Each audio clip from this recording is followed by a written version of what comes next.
office. Oh, man, this is big enough. I have to wear it to Maddie's party, too. Apparently, we need sparkles. Yeah. Oh, man. Bonjour, everyone. How is everybody today? That means good day in French. Yeah, you guys are really responsive, by the way. You're an audience. You're supposed to be alive and kicking. Okay? You got coffee. It's free. Drink as much as you want. It's not free. They paid $25. Oh, it's not for... sorry. I keep forgetting. Wow, wow, wow. That's a rapper's delight right there. Look at you. So good. And there was Tom the Beastie. Thank you very much. Thank you very much.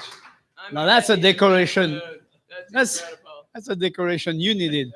How's the water in your basement? Is it subsided? Dried up. Thank God. Oh. It was windy yesterday. You got water in your basement? She did. The same day they broke into our wine shop. It was like, this is a shitty day. They broke into your wine shop? Smashed the door open. No. But you know what? They only took grower champagne.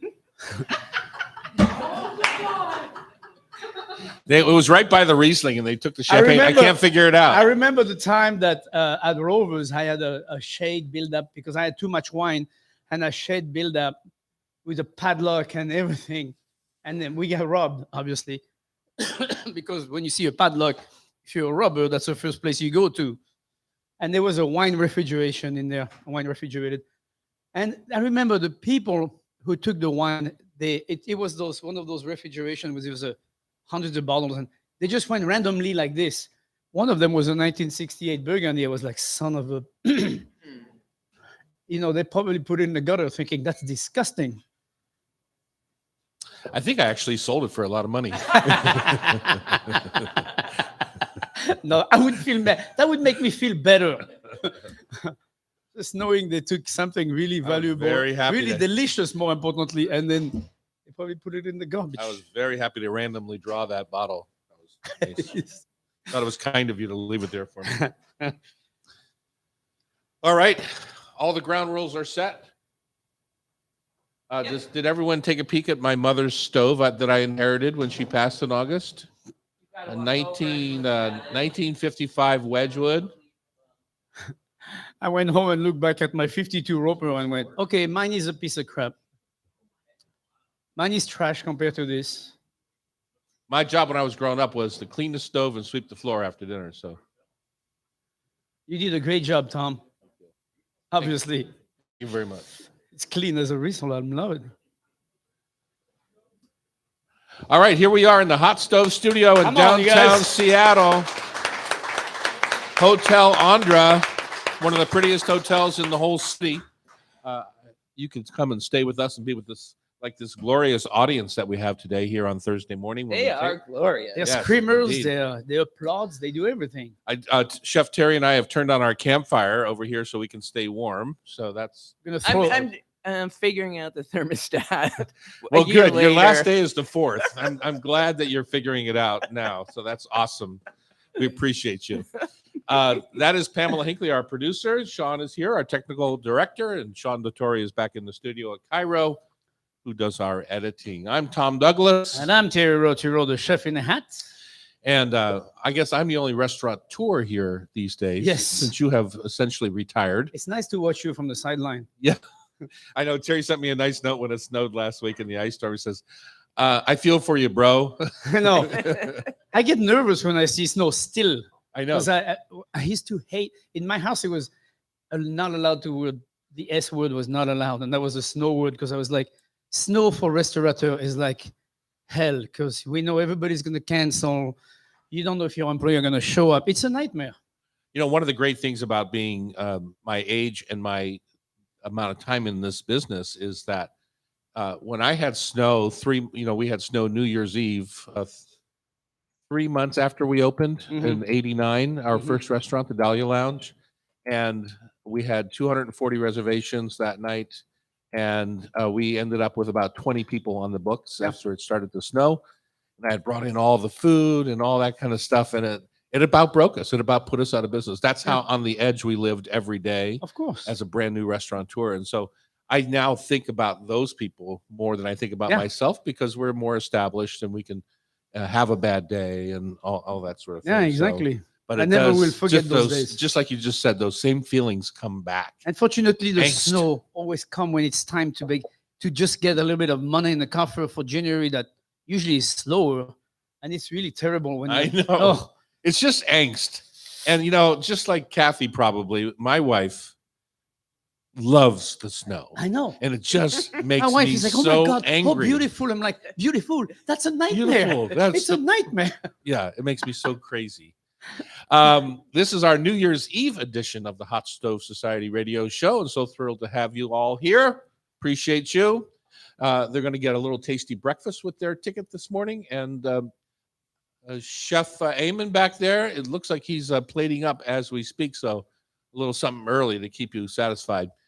Today, we have lots to do on our show. We're going to make an elegant homemade gravlax. When's the last time you made gravlax, Chef? It's been a few years. Been a while, huh? Building a substantial appetizer party. Why do you want to do that? It's the holidays are over. Now we're on like spa food. Actually, No, we're not going that no, direction. I We're think for New Year's Eve, that's a good idea. Appetizers. Ordinary to extraordinary, return of a segment that's all about taking something that you would normally make, maybe how mom made it, and then you're going to take it to another Or level. you'd buy it in a can and put it in And a today pot. it's chili, and my guess is you don't know a darn thing about chili, Chef. Right. I know. I bet your mom I know never what made cold, chili. I know what cold is. Tasting panel. We have some olive oil to taste today. And are we going to do the situation where it's 3 different price points too? Or just 3 different Dramatic price points. Dramatic. price? Good. Ooh, I love Because I think that's dramatic. important. People don't know when to spend the money on good olive oil. So We'll see if they want to spring for the $60 on the top end. 60 Ooh. bucks. I knew you would yell at me. Oh my God. Our radio show audience is made of gold. You know, when we started this show, olive oil was only $10. Was that an impression? Yes. Was that like a It was good. It was a terrible. was that like a Jewish man impression? I was. I You don't know what it when was. we It was started just the show. I was an older man. I like it best when you do French people impressions. You know, when I was young and doing older men, that was funny. But now I'm like getting older. It's not funny anymore. Michael Pollan's going to join us in spirit on the show today, eating mindfully. Delicious sparkling wines. And of course, we're going to play our trivia challenge to wrap up the year. And since I haven't won in a few months, I would say that No, that's Pamela- me. You won one last week. Oh, did I? Yes. I don't think so. Let's talk our taste of the week. Chef, have you had anything delicious this week, either in your own home, which is always delicious, we know, or I try not to make. on the road somewhere? No, I had I want to talk about a soup, squash or butternut or pumpkin soup. Any of the 3. I happen to mix a squash and a pumpkin together with caramelized onion, but I roasted the whole thing in the oven, including the onions, and sprinkle some cumin. What did I do? Cumin, turmeric, and ground ginger. Mm-hmm. And that was really, really delicious. I used almond milk and coconut water. Whoa. And I put the whole thing together and mix and pureed the whole thing up. And it was The almond. It was Why just, did you do the almond milk? well, just for flavor, and I just like that flavor. And also, I didn't want to put any dairy in it, so I just use that. Thank you. So you look like You don't seem you don't look seem like particularly. I just Tom Douglas. I'm just waiting for you to That's a highlight. wrap this up and tell us Speechless. why And- it's delicious. And you know You what didn't the say it garnish like- was of that? I It don't. was a herbed cream cheese. I took some creamy goat cheese Mhm. and then put a bunch of fresh herbs in it, parsley, a little fresh thyme, all chopped up. Mhm. Put that in there, and it went really well together. I'm just All saying. right. Sounds fantastic, Chef. And I don't want to say it was delicious because I made it. So of course You don't want to pat. it was yourself just on not the back. crappy. How's that? You know, I've been the last few years at Christmas, I've been picking some of my friends that are in the food to go business Uh-huh. and sending boxes to my nieces and nephews around the country. And this year I picked the Zingermans out of Ann Uh-huh. Arbor, Michigan, Beautiful place. I know Ari for many, many years, maybe 30 some years. And I sent pastrami kits to my nieces and nephews. And so it comes with a loaf of rye bread that they make, some bags of Zingerman's chips, Mustard. coleslaw, half sour pickles, and a couple of pounds of pastrami. Wow. That was your gift. Last year, I sent 6 different pound packages of bacon. So I'm anxious to see this year what the response is Next year, you're going to send broccoli and compared turnips to or the something? I bacon. mean, No, probably not. But it is. So I always send myself a box too, so I can kind of see how it is. That's a very good idea. Yeah, so I can see how it is, and it was really darn delicious. And it was so fun to open a box and have a complete meal. I mean, I never do those right. Hello Fresh Boxes. or any of that, the Blue Apron stuff. I never do anything like Right. that. So it was kind of fun. That sounds like fun. It's like a party in a box. Right. And that's a great idea if you don't want to cook during this Well, holiday. I do want to cook, but it was just like a little present thing. Oh, It was a little surprise. Yeah. Because you forget, you order it a month in advance and you have it delivered right before Christmas. And you forget it's coming. And boom, next thing you know, good move, party Douglas. in a box. All right, when we come back, I still can't get over your soup. You were just so nonplussed about the whole thing. It I didn't know, but seem it was like so delicious. if that was your only taste of the week, it didn't seem like it was all that. Oh, I had a great week. I didn't want to go Oh, through all the okay. taste. All right. We I was so take 2 shows concerned to for do your that. week. It's a holiday week, big week. It was only the first stuff. To have a little bit of soup with almond milk. Let's make our own gravlax when we come back on Cairo Radio. It's the Hot Stove Society Show, 97.3 FM. The All right. All of a cumin. sudden, I have a little frog in my throat. Oh, the cumin sounded weird with it was Oh, right. no. Oh no, no, no, no, no. Oh, no, Pam. No, Oh, no. Oh no, no. Welcome to our friends on Facebook. Nice to see. No, what are we on? YouTube. YouTube. YouTube. Yeah, on Facebook? No, YouTube. Apparently, somebody posted an unauthorized picture of me on Facebook. Unauthorized? Yeah, that little family shot. I didn't authorize that. That was your family. Come on. I don't know who did that. Maybe it was on Facebook. Maybe it was Instagram. I don't remember where I saw it, but You didn't do it. was Okay, did you wake see up. Did you see the family picture of him? Like the 4 of them? All right, we're back. It's the Hot Stove. Breakfast is coming out fast and furious. When you do get a ticket at hotstovesociety.com, you do get breakfast and coffee, and we might even give you a sip of water while you're here. Chef, let's make some gravlax. Uh-huh. I think it's kind of fun to, have these things that you can make and that will last in the fridge for at least a week Oh, yeah. once it's cured. So let's start the process and go all the way through it. We have 7 minutes. My first inclination is to call. What is gravlax? Well, gravlax is a cured salmon. Period. It's not smoked. It's not cooked. It's just cured by salt and sugar and spices and herbs. And but what cooks it is the salt, obviously. And what it does is it extracts the water, which allows for the salmon to have a longer conservation, because the water helps the salmon deteriorate if nothing is done to it. So what I would do is first is called. I just lost an Eva. Eva's Wild. And I get my salmon delivered from. So you're okay using a frozen sockeye fillet. Absolutely. That's what we're gonna start with. Yeah. Skin on. Skin on and bone out. Okay. Pin bone and out, pin right? Bone out, yeah. And obviously it's a fillet. So Right. It's but a whole you fillet. do have to make sure the pin bones are out. Correct. Yeah. Just make sure all the bones are out. That's important because it's really hard to take the pin bone out of a cured salmon, especially because you're gonna see it's gonna be pressed. So your salmon is gonna be compressed basically. So you want to take the bones out first. Got it. How do you make a gravlax? Well, you start with salt and sugar. Usually, Let's start with a pan. let's start with a pan, a sheet pan which has depth to it. So it's a gonna cookie be- sheet with a rim. Correct. Cookie Yeah. sheet with a rim because there's going to be some rendering happening of water, liquids. So you want to make sure you're not putting it in a flat pan with no sides. Otherwise, your refrigerator is going to look like a bathtub. You put a piece of parchment down, because to me the salt and the sugar kind of, if your cookie sheet is aluminum, it kind of mars the pan a little bit. Except you have skin on, so you don't have to. Yeah, but it goes, But you- it but you overflows. can. Yeah, okay. You can. Yes, a recommendation. Parchment paper does not hurt anything. So yes, put a piece of parchment paper on the floor. Put your salmon in there, your salmon fillet, skin down. Skin down means skin in contact with the parchment paper.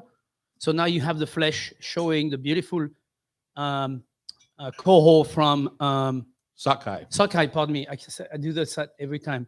Sockeye from Bristol Bay. It's going to be beautiful fish, and you just make your mixture. So your mixture is usually about 60% salt and 40% sugar. That's the base. Uh-huh. So if you do, for example, if you do 2 cups, what is that? 2 cups of sugar, 1 cup of salt. No, that's 2 salt, 1 sugar from what you just said. No, 60, you said 60% 2 salt. Yeah, salt. yeah. 2 salt, 1 sugar. Yes, not the other way around. Otherwise, you're gonna have. It's not gonna be And so for a 2-pound fillet, which is about the size of a Bristol Bay sockeye Right. side, Right. you're looking at, I think you could probably get away with 1 cup of salt and a half a cup of sugar. You want it mounded, right? I want to make sure it's totally covered. It needs to be totally covered. Okay. Mainly because you want every piece to cure. You don't want to have some of the salmon cured and some of it showing and not cured. So it's important it's really well covered. And what's important after that is the flavor you want to bring to your salmon. So what I like to do is to take some fresh dill or fresh fennel, if you can find fennel frond and everything, and fresh thyme. That's my favorite herb, as you all know that by now. You take the leaves of you skim the thyme off the stem, and you put all that together, and you put that fresh on your salmon, and then you put your cue on top of that. And in the herbs, I also put a couple star anise. I put coriander toasted, then I crushed, and then I put it into my herbs. And then on top of it, I finish with the salt and sugar mixture, well mixed together. Put that on top of it, and that's what I keep to just seal the whole thing up. And then I put. So you shouldn't see any red flesh when you're done. No, you should not see any meat. Yeah, Okay. absolutely.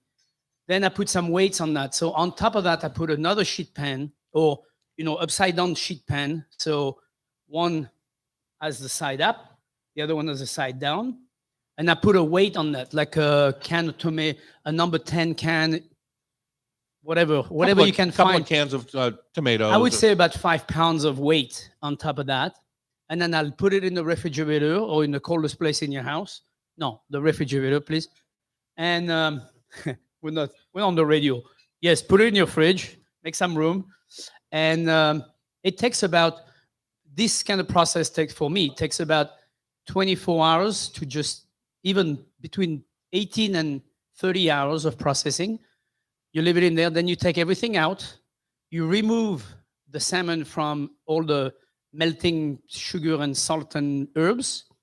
And then I rinse off gently with very cold water, rinse off gently my salmon, and then I pat it super dry. And I put my salmon away, and I cryovac it, cut it in portions usually, and cryovac it, which means I put it in a bag and suck the air out. So now I've got 4 beautiful pieces of gravlax in my refrigerator, cryovac. The cryovac part, if you can have a vacuum seal piece, is very helpful because it makes your salmon will be in your refrigerator for up to 2 months. All right. Can I go back? Yeah. Let's go back. Yeah. We've pressed our salmon. Yep. It's 24 hours, we're going to say. Right. If you leave it on longer, it's going to get drier. Correct. Right. The salt and sugar will just suck the moisture out of the fish. Right. If you leave it on shorter, it has a shorter shelf span, but you can still eat it. Correct. Right. So if you like a little softer gravlax, Right. Let's go back to where you took the sugar and the salt off. Okay. And then you rinsed with water. Now we just tried to get rid of all the water out of the fish because it degrades the fish. Right. So are you telling me you pick the herbs off too? Yes. I pick See, I never do that. I pick everything off the salmon and I gently rinse it off. And when I say rinse it off, I don't mean you take your salmon and put it in the bath of water. I mean, you take water to the salmon and just rinse it off. And what I'm trying to do there is to try to get rid of the excess salt that's on top. There's a pellicle of salt on top that's a little bit intense than I don't really like for gravlax. Uh-huh. And it's the only reason I do that is I rinse it off. Usually when I used to do it at the restaurant, I used to do it with a brush, take cold That's water. what I would do. Yeah. And then brush the top of my salmon. Because when you slice the salmon eventually for your piece of rye toast or for your bagel or for whatever it is you're putting it with, your salt rim on the outside of the fish is really a small part of Right. the flavor profile. So you just have to take a few slices and see if it tastes too salty. Right. That's what I would do before I rinsed. Right. Because rinsing is not a good thing as far as Right. You the take shelf life of the fish. correct. And the other thing we used to do in a restaurant is always hang after you clear up you brush your salmon. We used to always leave it in the refrigerator where we have fans, and we always leave an overnight. So right away, a pellicule means like a thin layer gets formed onto your salmon on top of what's already there. That really, really helps basically closing the salmon. Mm-hmm. So it's really helpful to have that also if you can. Now, so many people at home have Traegers, right? They have these smoker boxes now. If you were to do this same process with a wet brine, the Right. same salt sugar brine, Sure. maybe brown sugar instead of white sugar, whatever, and then cure it for that same 24 hours, Sure. although you can do it much less if Right. you're hot smoking. Then you put that in the fridge. You take the brine off, right? You put it in the fridge and let that same crust happen on the fish, and then you hot smoke it in your Traeger. Right. That's the difference between gravlax Correct. And and smoke. smoked or Right. lox, Right. right? And I've done the salmon the way I just did it. And before you brine it, you put it in a cold smoke. So you take smoke, or you take a smoker that's basically turned off after you burn the smoke and that's cooled off. Then you put your raw salmon in there for just a few hours, and it will bring a little smell of smoke and a hint of smoke into your gravlax. And then you make your gravlax with that, and that stays in the salmon. And that's a gravlax that's slightly smoked. You can, not as intense as smoked salmon. So I have, depending on what I'm doing, I almost always prefer a smoked lox over a gravlax, but I love them both. Yeah. But If you gave me the choice of the two, I prefer a little bit of smoke. yeah, I mean, I understand that. Love them both. Yeah. All right, let's make some appetizers. When we come back, it's time for a big, friendly, crowd-filled appetizer party on Cairo Hot Stove Society Show 97.3 FM. Are you all ready to make gravlax now? Does that feel like, yeah, I could do that? How many of you get bored by this kind of conversation? Just making They sure. haven't fallen asleep yet. That's because they got food. Yeah, that'll keep them busy for a little They'll while. be asleep in a little bit. Yeah. The reason I chose that topic is I saw this super cute video of Jacques Pepin. He was making the gravlax in individual serving sizes on the plates and stacking the plates and putting them in the refrigerator the day before his party. Sure. And I thought that is so brilliant. Yeah. So what you do for that is not the same. It's not quite the same process. It's almost like a sushi salmon with herbs and very light salt. Yeah. Because you can't put the same intensity of curing, because otherwise you'd have a salt plate for your guest. Or you have to replate the whole thing. Right. You have to replate the whole thing, which defeats the entire purpose. But it's a good idea. I like the idea of fresh herbs, a Yeah. little salt and sugar, Salt and sugar. then put that in your refrigerator and have Your instant first course gravlax. is like, boom, Yeah. done. Right. Ready, set? Wait. It's time to make some canapes. Horse d'oeuvres. Can of peas. Horse d'oeuvres. Oh my God. Hors d'oeuvres. Canapes. I want Canapé. What language is canape? a balanced menu from you guys of what the perfect appetizer spread would be. And don't forget to include bagna cauda. Okay. My name is Tom Douglas. I'm not sure who that was. I She's know. talking on the Who's this? microphone, but she's pretty bossy this morning. My name is Tom Douglas. And I'm Thierry Rotureau, the chef in the hat. Pamela would like us to cook for her a fancy appetizer party, chef. Yes. And she doesn't want us to forget the bagna cauda. Right. Okay. How do you That's make what I your- took from that. Pam, how do you translation. make your bagna coda?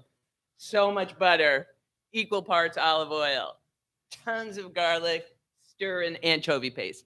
Yeah, that's funny. I've never used butter in my life in bagna cauda. I know. Why do you put butter in there? Because it's so delicious, the combination. Okay. Exactly. It's always There what we I go. say when somebody says, "Why do you put butter in there?" I'm like, "Because it's good." Yeah. Okay, Chef. Pam wants a dream menu for a New Year's Eve party. Even though people that are listening to this We'll are be at probably their New Year's celebrating at a As they party. listen. So they can think about this for next year, maybe. So the first thing that comes to And we mind, want to balance, right? Because this is dinner. Balance. It's dinner. This is like heavy apps, dinners that you're not expecting to sit down afterwards. It's dinner. Yeah. Yeah. So I would start with definitely being in the Pacific Northwest. I would start with oysters on a half shell on ice. I shucked 15 dozen last night for a group down in Seatown. Well, you don't need that much unless you invite that many people. And by the way, be careful and make sure you shuck the oysters before you start drinking. It's always a good advice because drinking and shucking don't We have really go some together. dissent in the audience. You know, they say shucking and drinking and driving is drinking and shucking don't go together very well. Okay. Oysters on a half shell, caviar on toast with a little bit of hard boiled egg on the. That's you asked I me. know. Did I say anything? Okay, yes, you're shaking your head. Well, we're on the radio, chef. Nobody knows that. We're live on YouTube in case you forgot.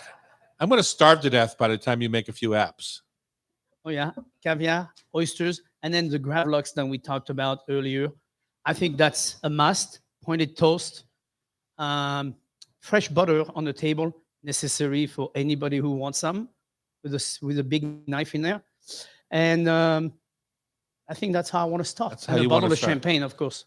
Pamela made me bring caviar to her Christmas Eve party that she throws every year. I heard. And we had a disagreement about the vehicle for which it was placed. She wanted toast points. I wanted buckwheat blini. Of course, who doesn't? So we each made our own. Who And- won? Well, the kids ate all the toast points. And once the toast points were gone, the kids ate all the pancakes, but none of them had caviar. Thank goodness. We didn't really want to share the We caviar. didn't want the caviar to be shared, no. So that is a delicious start. On the blini, I would use butter compared to the bagna calda. Do you at least use clarified butter on the bagna calda? It's like, You should, but I don't. you know, it sets up so fast. That's Yeah. what I was concerned. You have to put it on You have like to put it on a under warmer. a candle. Yeah, I used my fondue pot for my crab this year at Christmas for the butter, the lemon butter crab. Anyway, love that. I would do king crab sections with my, like, considering it's dinner, right? Heavier You seafood. stopped me before I was done, so I'm gonna go. Well, yes. We're both making this, chef. Okay. Yeah. So I didn't realize you were cooking too. yeah, exactly. We're cooking for Pamela. Oh, okay, that's right. So So I'm gonna go vegetarian while you're taking a break. No, I'm just kidding. Do Go tell. ahead. Go for Go it. ahead, Tom. No, I was gonna say, it's always nice to have little shooters of soup. Like a nice butternut squash soup or something. It's a nice shooter I for like the shooter idea. yeah. I've done that for many years for parties or whatever. It's a great little thing. You put a little dollop of creme fraiche or a little dollop of fresh goat cheese on top, and people just take a shot of that, and it's really delicious. And you can do also a bean spread. You start with some wonderful beans, cooked stew, and then you mix it with all kind of different things you want to mix it with, flavor, chili, whatever you want to put into. And on toast, it's really delicious. You could put some anchovies on top if it's not vegetarian, or you could put some other things if you want to. lovely. We had an incredible soup on Christmas. It was from an old Trader Vic's recipe, bongo soup, that was pureed spinach and oysters with half and half. Sounds completely disgusting, I It sure think. does. But it was delicious. Even the kids drank it, and we served it in little Of course, cups. you didn't tell them what it was. No. But That's the oyster only- and spinach. Did you like it, Tom? Sure. That was a very convincing yes.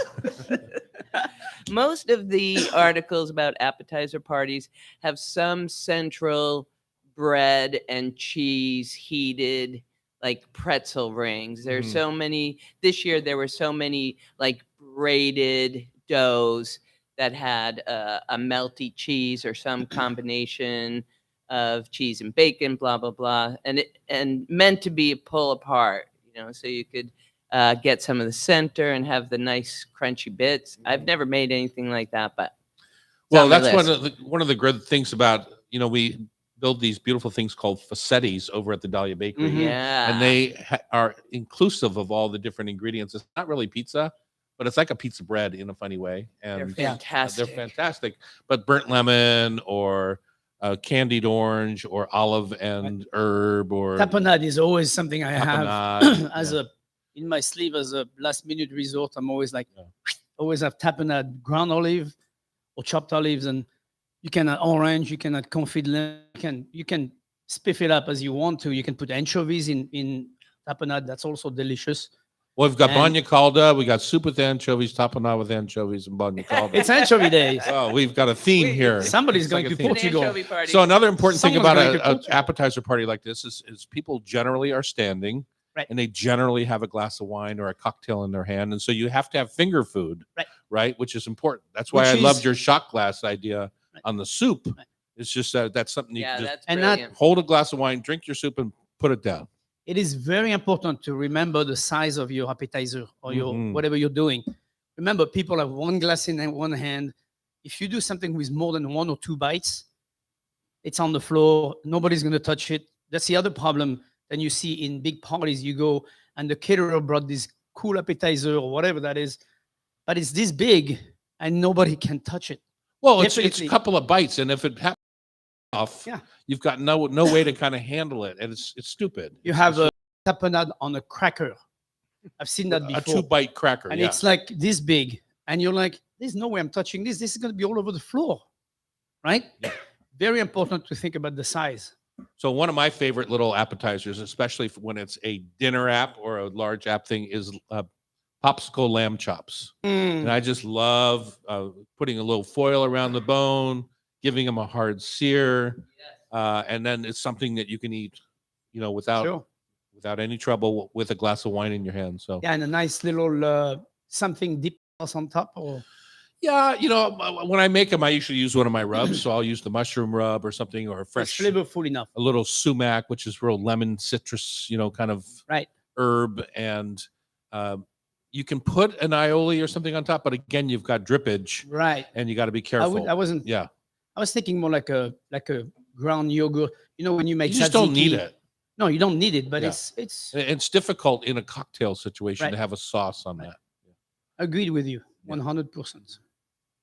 What else do you make?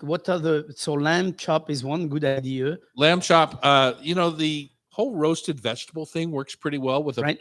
pick. So if you're using cauliflower florets where they're all roasted and easy and they're the right, bite size with a little bamboo pick in them, then you can do any sort of dressing on those. Probably anchovy dressing would be good since anchovy go. is our theme. No, but like a little caper Yeah. Dressing Yeah. with preserved lemon and capers or something like that on top of the cauliflower. But then it's dressed. It's not a dip where it's like hanging on the top. Correct. It's completely dressed like a Mhm. vinaigrette. So I'm a big fan of quiches. As been so French. you're French? No, it's been so I always thought you were French. putting this on. Yeah, Wisconsin accent gets me every day. Anyway, quiches are a great vessel for parties because you can add anything to it. You can make it vegetarian. You can make it crustless. Don't put it if you don't feel like making the dough or somebody's gluten allergy. You just remove the crust and put it in the Pyrex pan that's buttered, and you put your whole batter in there, and you can add anything you want. Roasted vegetable. You could do broccoli. You could do parsnips. You could do all kind of different things. Put that in there and bake it, and you have this wonderful vegetarian quiche on your hand.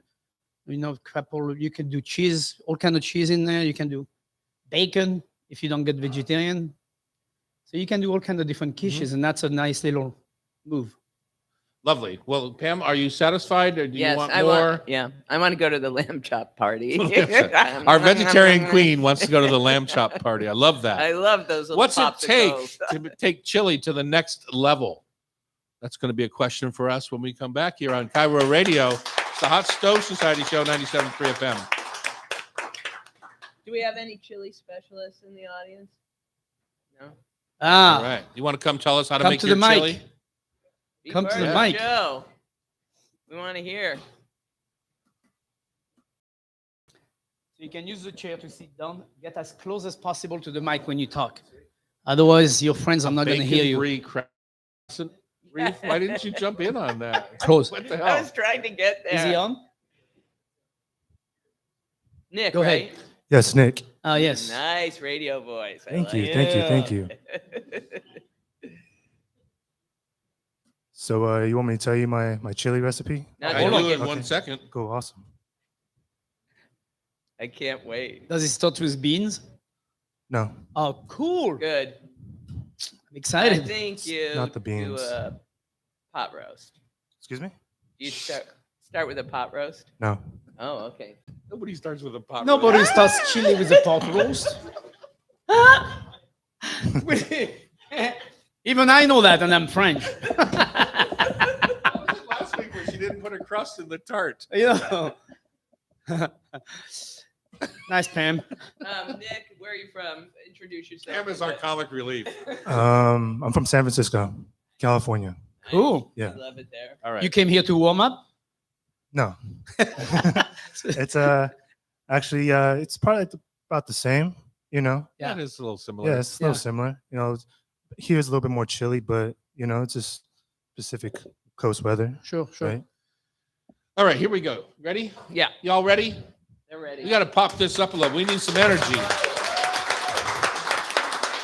It's Tom Douglas. And Terry Rotero. And Chef in the hat. we are going to take chili up a notch. And we've already invited one of our guests in the audience, Nick, to who says he's a chili god. He saw my gravy god necklace that Lars made for me, and now Nick Yeah. is a chili god. Yeah, no, I like that necklace. Well, I thank know some college football teams were doing that. You know, if someone had a turnover, it was like the turnover chain. Yeah, for Miami, I think. Yeah, that's inspiration. That's And that's it's, awesome. it is not my usual style. I'll No. tell you that. Yeah. No, it's nice. You Yeah. know, have the It lights. fits you well, though. But I'm going to wear it tomorrow night. Tomorrow night at the big party. Tomorrow night, yeah. Okay, so So Nick, tell us about your chili. yeah, so with my chili, what I start with, I kind of roast and fry my tomato paste Mm-hmm. and all my herbs and all my dry spice. Let all that oil just slowly, you know, cook at What the kind of bottom oil? the pan. I do like canola oil. Okay. Yeah, you know, high smoke point, so Uh-huh. it just could just fry. I add my garlic. I add all my mirepoix in there.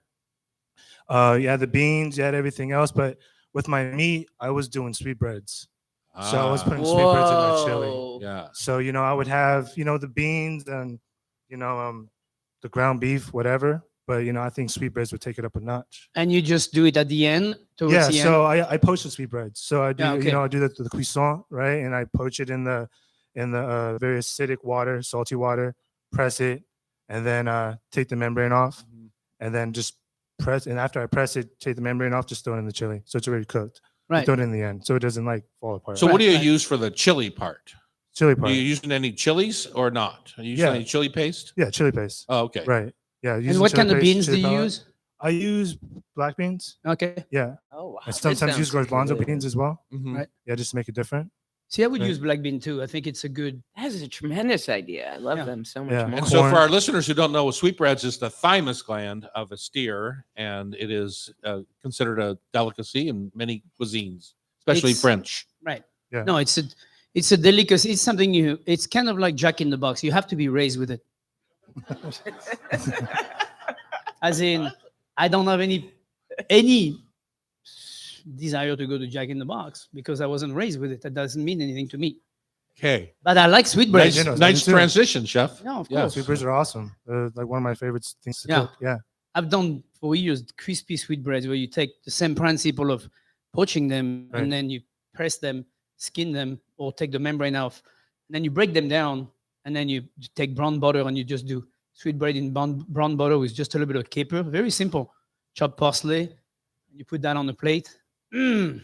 So do you use? We went fla- from So, Chile. what's our chili? What's That our goes what's- on top of your Oh, chile, okay, Tom. good. That's where I was going with this. right. Thank you, Nick, No, thank for you. sharing your thoughts Yeah. on. No, and you guys are talking about the bon calder. That's I've never heard it with butter. I like bon calder a lot too. I've never heard the butter, but that's awesome. That's a good idea. Yeah. With the clarifier. Yeah. So I love this. I learned something today. It's, to do it's that. never a bad idea to put butter Indeed. anywhere. Right. In Piedmont, they use butter. Okay. So, for my chili to take it up a notch, I actually use guajillo or ancho chilies dried. I Uh-huh. toast them over the open flame, and then rehydrate them with orange juice, something of that nature. So now I have a little chili paste. I cook my meat like you would any sort of braised meat, Sure. chunks, brown it off, and then I have this beautiful chili paste to kind of cook it in. Beans or no beans, that's up to you. I have a chili in the What do you marketplace. mean, no beans? Some people I don't love beans in my chili, but Yeah. in the I love- marketplace, like if you were to go to Costco right now, you'll see a bison and black bean chili that I developed for the company that I'm invested in called Roam Free Right. Bison Chili, and I just saw it up at the Aurora Costco, and it's a bison and black bean chili. Right. But sometimes in the scenario, it's about what you can afford, right? Right. So bison's very expensive, so if you want to get to a price point where you can afford it in the marketplace, you have to cut it with something. Sure. And so beans are a good way to cut Right. chili. But if you go, it's like when you see on a menu Colorado chili or something like that, it's almost always bean free. It's just kind of the braised meat in chili sauce.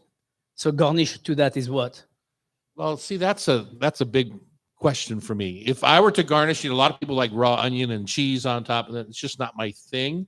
I love a big dollop of a really limey, salty guacamole on Yeah. top. That sounds Ooh, good. Yeah. Just on a hot limey chili, salty. limey salty. But if the chili has a little kick to it, then that nice cool avocado guac on top. Yeah, is grill. I was thinking grilled bread, like a good country cornbread is perfect with it. cornbread would be good. Yeah. Perfect. Yeah. If you were to make a chili, chef, what would you do? I would. Have know you what? ever made chili? Nick had the great idea of roasting the tomato. I would slightly smoke the tomato first, Mhm. then I would roast them because I like the idea of the roasting. I think roasting Yeah, that's is a brilliant start. roasting when you make a stew that has, a lot of stew that are of tradition are very basic in terms of the process of the few items that goes in there at the beginning. And if you add just one little step of roasting or smoking, take this thing a whole notch from Mhm. ordinary to extraordinary because you include a flavor that's really something you're actually liking into It's kind that of dish. natural with it too. I Right. think. It's Yeah. very natural to have smoke into the chili. So, you're using ancho chili that have been smoked and toasted. And I think that's also another flavor that's really key ingredient in there. Does anyone make Nick? Have you ever made a green chili, a tomatillo based chili? Yeah. And is it different in your mind than say a Mexican like pork verde or something like that, where they're just basically braising pork butt in tomatillo and pepper sauce? It's the same. Yeah. It's nothing different.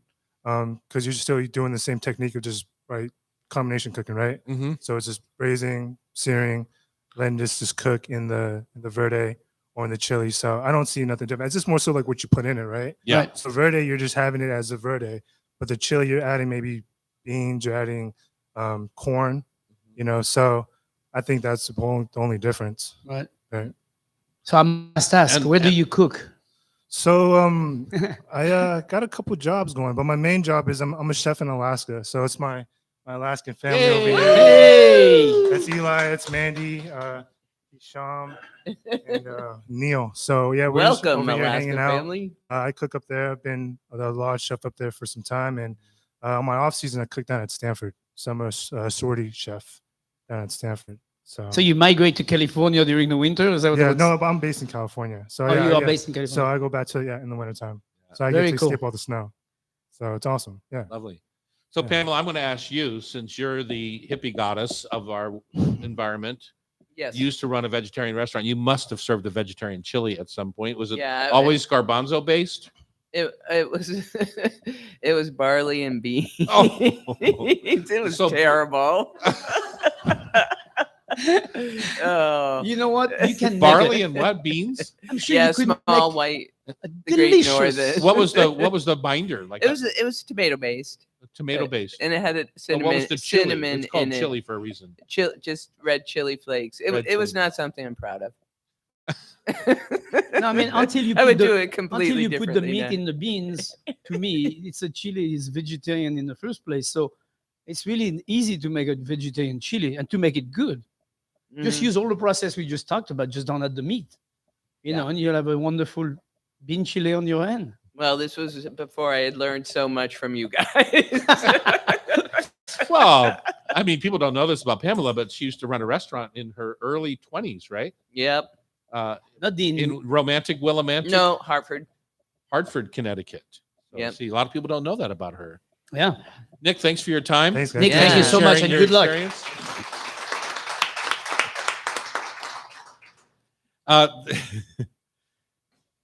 Is that our up next is our olive oil tasting, right? Yes, please. Yeah. Yeah. All right. Cool. When we come back, we're going to taste 3 different olive oils and determine which one is the best to buy for the dollars. On Cairo Radio, it's the Hot Stove Society Show, 97.3 FM. I don't think that was right. I think Michael Pollan was next, but we can switch those, right? No.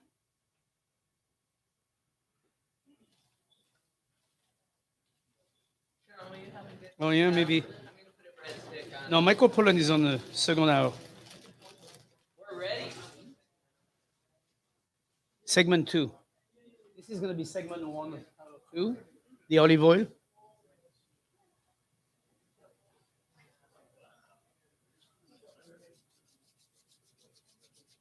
Everybody good? I cannot. Right. Pam, thank you for my Willie Nelson. That's so cute. Where'd you get that? There's a new cobbler in the market that does handmade shoes, and she has all these other cute little things there. My wife's gonna go crazy. We already have an ornament of Willie Nelson for some. I don't know. I'm trying to remember what it looks like, but that's gonna be cool. Thank you.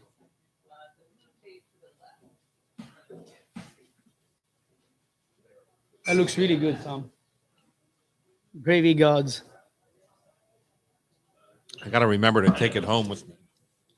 Well, you should just leave it around your neck.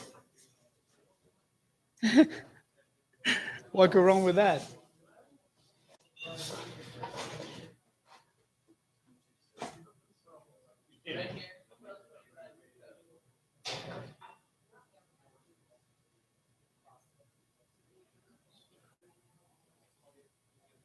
Did she put Villa Girarda in there? And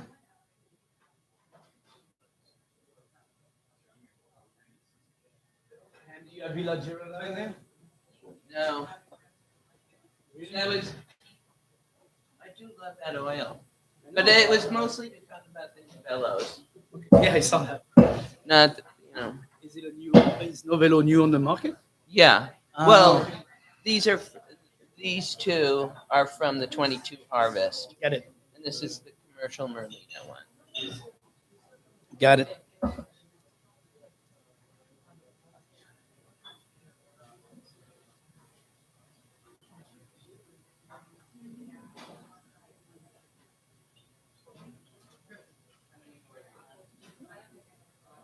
Yeah, my Liza, every time I go into Chef Shop, she wants to talk about coming on the radio show. And, but then I never see her, or she never follows through. I'm not sure what she is. No, I just need to schedule her. Oh, okay.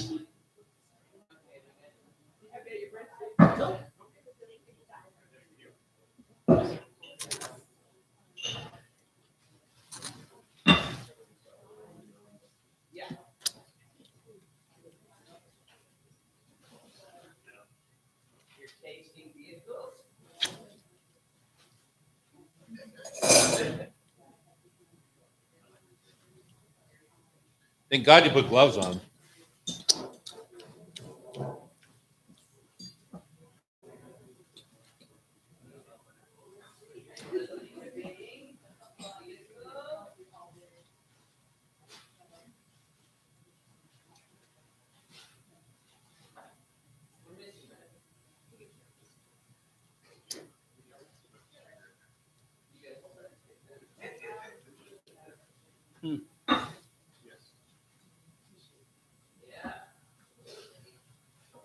Qu'est-ce que tu dis, Tom? What do you think?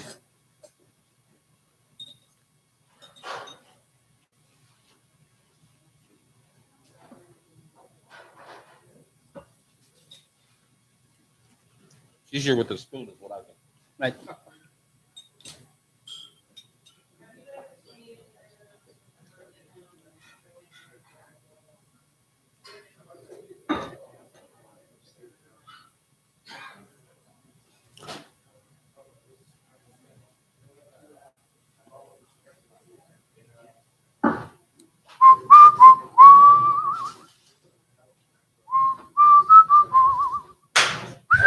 I like the breadsticks.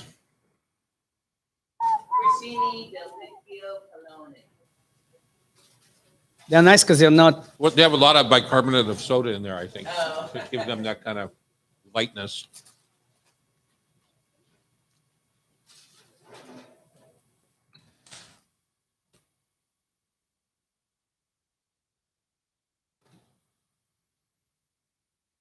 So my thought on this was, there's so much hype about the first harvest, the new oil, much like Pollan Bow. But these, from what I was reading, it's made the same, but it's that fresh, first, young pressing and unfiltered. No. Well, I just wanted us to be on the same page. No. Don't worry. We're going to be on the page we want to be on. You just announced. You have no. You just announced the book. We'll read the story. And we're back. It's the Hot Stove Kitchen on Cairo Radio. We've got a big second hour for you. Lots to do. We're going to start off with an olive oil tasting. We have guidance from Michael Pollan on intentional eating, the wide range of prices for delicious sparkling wine. And of course, we're going to wrap up the hour with our Rub with Love Food for Thought Tasty Trivia Challenge, which I fully intend on winning today. Although if we invite Nick back to be our, who's going to be our. Becky wrote all the questions today. Oh, good. So I might actually have a chance. Mm-hmm. Wow. Can Nick come back and be our, Nick, do you want to come back and be our At the end of the show. trivia? All right, because I have a feeling he's going to kick our ass. I know I have a bad feeling with this. You sure you want to invite him? Yeah, exactly. He sounds like he knows what I he's should say talking kick about. our butt. I'm sorry about that, Sean, if you could fix that for me. Okay, olive oil. Pamela, what's your thought here? I know you tried to tell us in the break, but it was good radio. I had to stop you. At this time of year, there is a lot of excitement at the specialty food stores about the fresh olive oil, the first harvest of the season. So, I used to work at De Laurentiis, and I keep my eye on their website, and they said, That was like 50 years ago. but My I'm God. still fond in my heart. She's not that Um, old yet. So they had a special segment on the oils that have arrived, and the price points have gone up significantly. So I wanted us to taste our everyday oil, which is a blend that we get from Merlino's. It's 3 liters for $28.50, Mm-hmm. as opposed to the 2 that we're tasting it again. So we can think No, wait, about hold on. Because that's wholesale. that's wholesale. Okay, yeah, that's a little bit of a cheating price. Yeah, but it's still the difference Let's just say is 40 dramatic. bucks retail 40 Yeah, at bucks least retail 40 for bucks 3 retail, yeah. for liters. 3 liters. And This- now in these small bottles, we're tasting it against a Fiore Novello for $59 a bottle, like a 12-ounce bottle, and the La Noche is $39 a bottle. So unfortunately for the people who are not in the room, they can't do the tasting with us, but I'm glad our audience is here to give us some feedback on their preferences and then how they would use them. Okay, so why don't you start us through the tasting, Pam, because people at home need to taste along, or they don't need to taste along with us, but they need to hear about the oils. So what's the first one? The Merlino blend. Mhm. This is our base oil that we It's use. a golden oil. Golden oil, and it's also mixed origins. That's another difference with the Novellos. They're usually from dedicated olive vineyards, Grows, individual individual grows. Right. Often from winery properties, Right. where they're also cultivating grapes. Right. So So when you say mixed origin, so on a much bulk olive oil, it could be Greek, Spanish, Tunisian, Yes. Moroccan. It could be all sorts of different ones that are blended all together. Yeah, the biggest number of olive oil, the biggest number of olive oil, the most olive oil does not come from Italy, as we would imagine, but rather from Spain, Northern Africa, Morocco, Tunisia, like Tom Mhm. said. That's where the biggest bulk of olive oil comes from. Does and not thank come from goodness, Italy. Yeah, there's good growing But conditions. they have a technique where they can bring that oil to Italy and brand it as Italian olive oil, and that's a little bit of a murky area for the consumer. Okay, so what did you get out of the Merlino oil? Like a typical, this is like when you're going to the grocery store, this would be like a Colavita or any of those kind of court brands of olive oil. Mm-hmm. I like the finish in it and the texture. It's got some real structure Spicy. to it, some nice spice to it. Very spicy at the end. Yep. Nice Okay, little bite. then what's our next one? The next one is the Poggio La Noce. It's cold pressed. It's Tuscan, and they say on the label it's cultivated and pressed directly at the estate within hours of processing. And the difference with the novellos is they're also never filtered. Okay. Right. So, And is this considered a novello? yes. This they've- doesn't do a lot for me. They've got the production year on it, which is what you would be looking for because it's not branded on the label.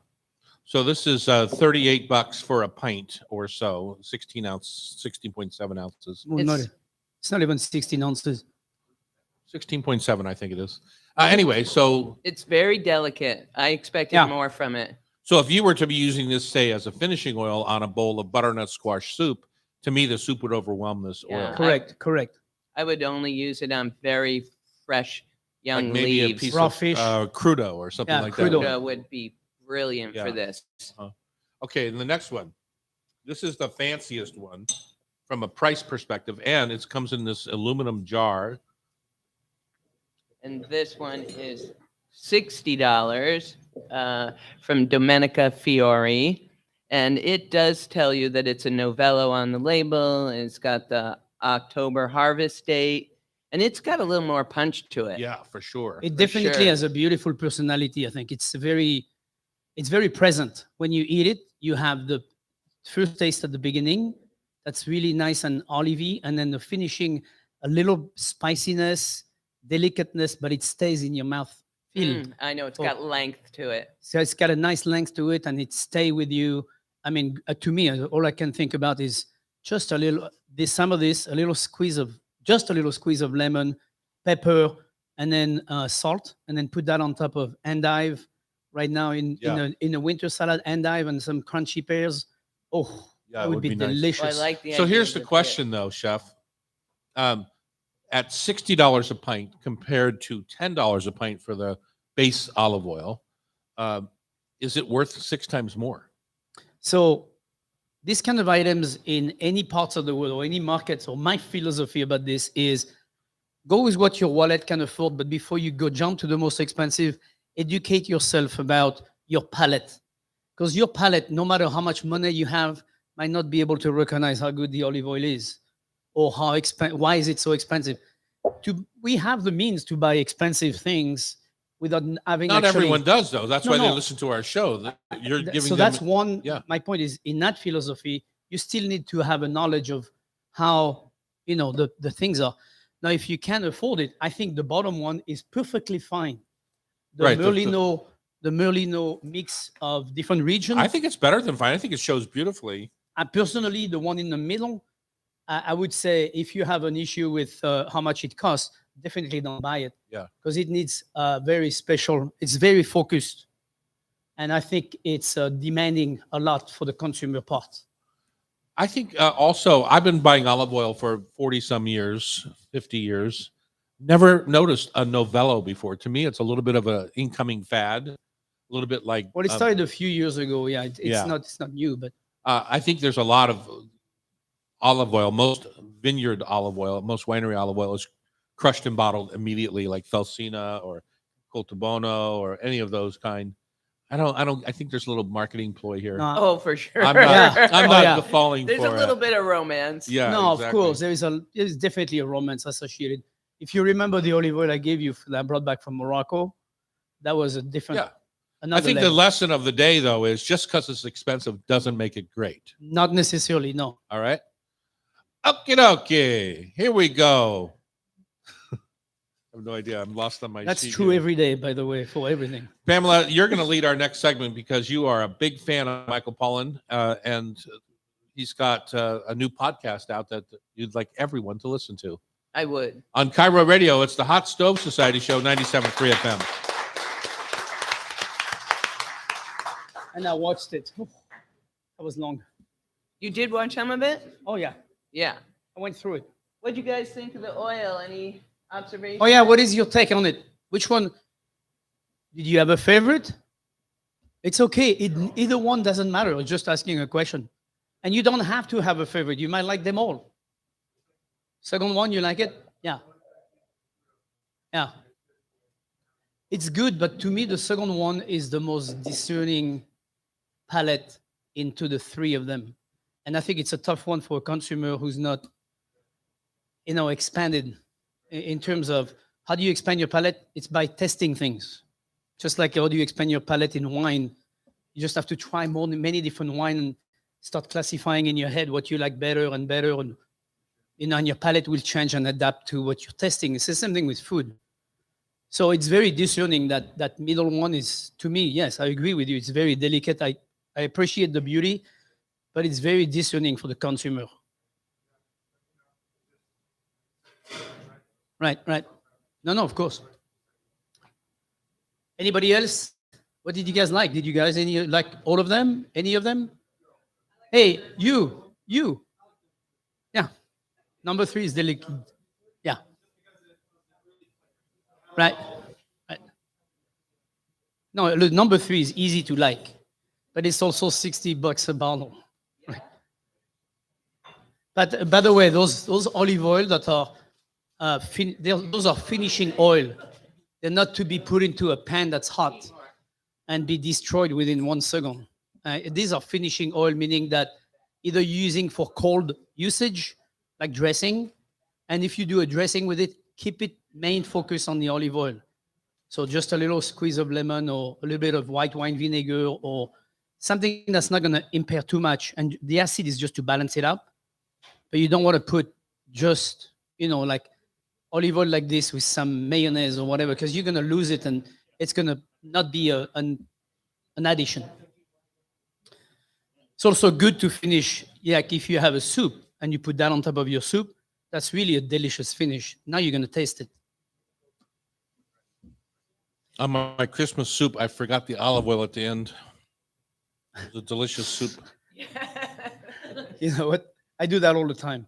Holy I make something, I put it outside because it's cold, to be cold and stay cold, like for a salad or whatever. And then if the guests leave, and then I go and I start doing the dishes, and I look outside, I go, now I got this whole bunch of like whatever garnish I was going to use. Okay, I went out the other night when I was cooking, and there was a fairly large coyote sniffing at my compost because I had put the beef bones from the beef stock out there. Yeah. That was a little eye opener. I have a pail when I cook that's in my kitchen and make a point to empty that.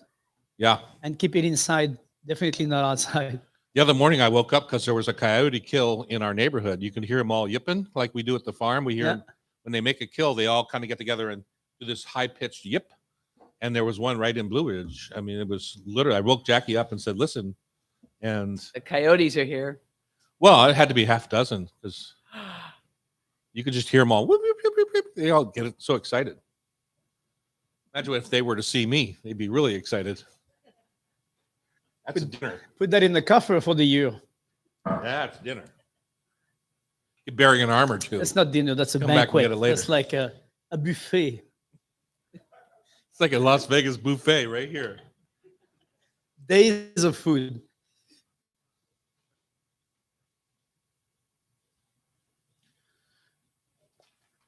You ready? I am. Here we are at the Hotel Andra in downtown Seattle.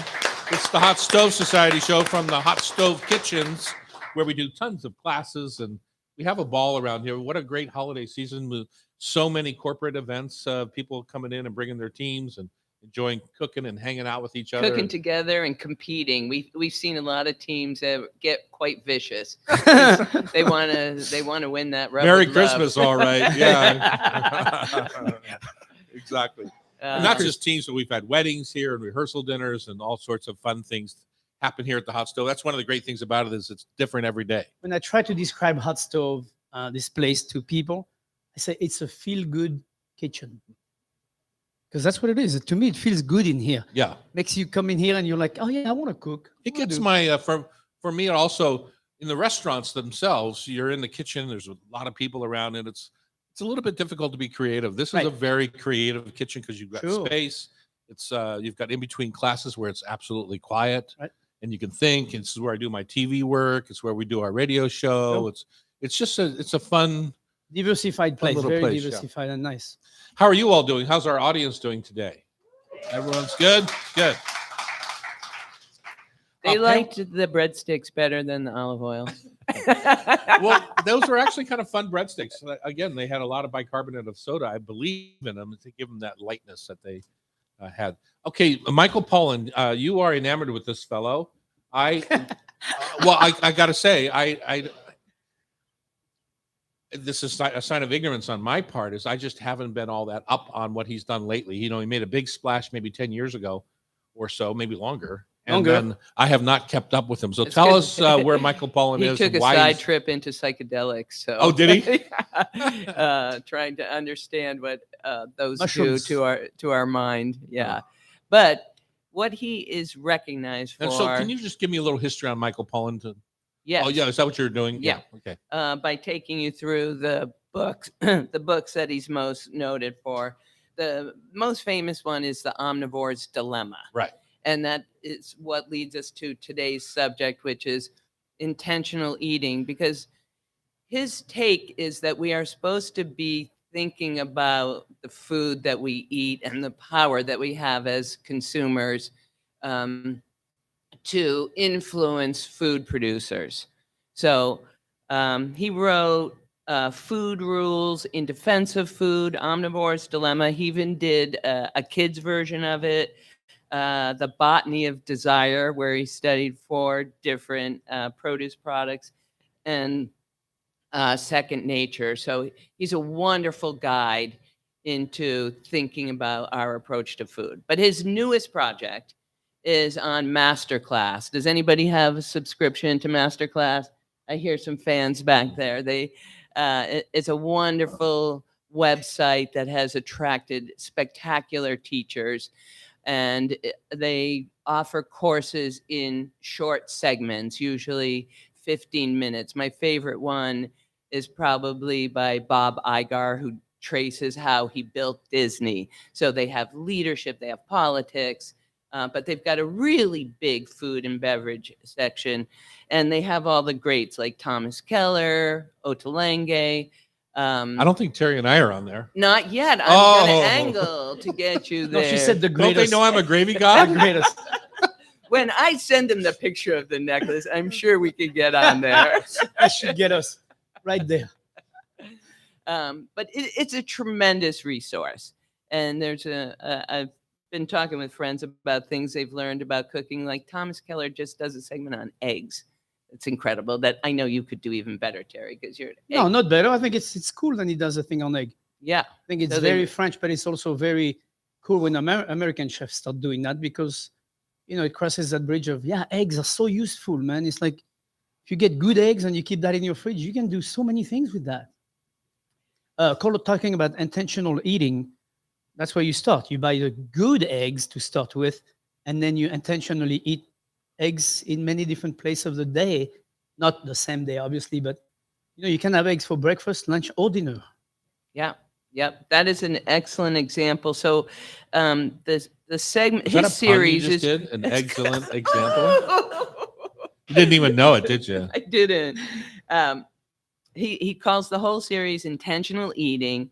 And the point is that our choices for food should be backed up by knowledge about the food and how it's produced. And he breaks down the food system in America by the four big groups, like the big industrial foods. What he is worried about is the Western diet, which is considered how we eat, being dominated by highly processed foods with a lot of sugar. Like this And dude flour. hates sugar and refined white sugar and white flour. Right.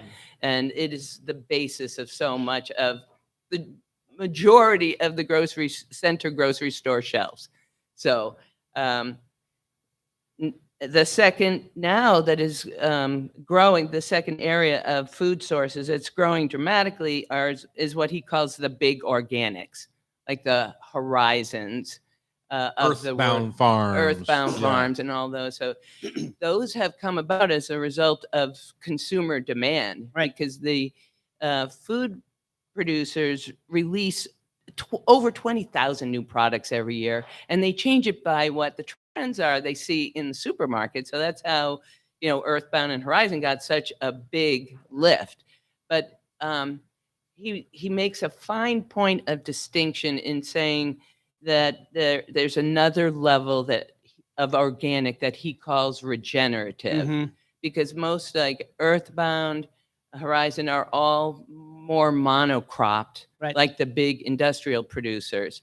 So what he is advocating for looking at is farms that have multiple crops and are really caring about the soil, Yeah. because the It's- soil is so critical. And also smaller farm. It's very important. So like most of the farms you see at a local farmer's market. What you see here up north in the Skagit Valley, what you see, just north of Seattle, Woodinville and area and everything, just a few acres of land can generate so much food, and it's only because when it's smaller and diversified, and they do the natural rotation of the crops and everything, and you just have better product on your hand. You have a clean product.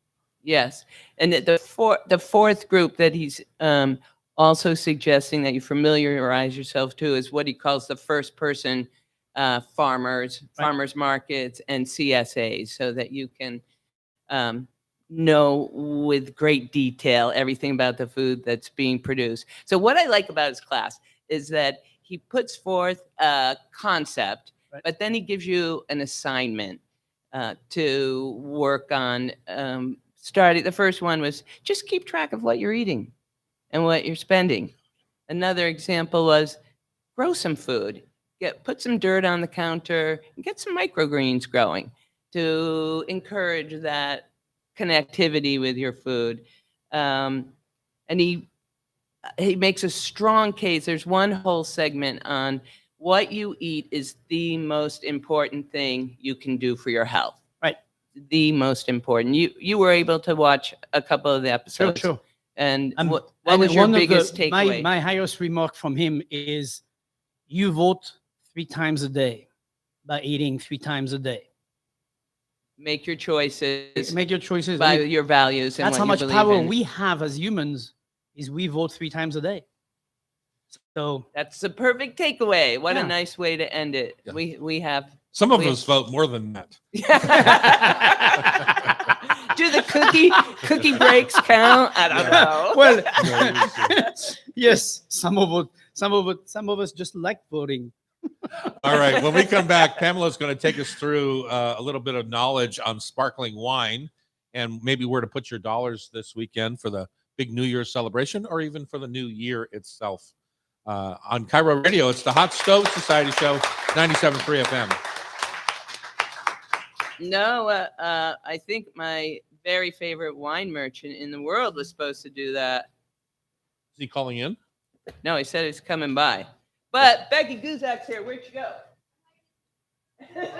Hi. This looks so good in here. I mean, it's just Holidays. it's like walking into the Hotel Andra. It's like a hug. Yeah. You know, it's so beautiful. And then And Becky, I don't know if you saw, but I inherited my mother's stove. You guys should look at this. 55. Same age as my wife. Oh. And she looks just as good. Polished and everything. That's the original. It's pretty crazy that it's the original. Wow. She must have had the burner or something changed at one time, right? No. The pilot or something? Not that I know of, but I don't No? know. If anything, it would be Ignition? no, what's the thermostat? Oh, a thermostat, yeah. Yeah, because mine has given up on me already. Yeah. I mean, just see if he's close. It's sad to drive by his shop and see all the plywood today. I know. So this just, I can't believe this.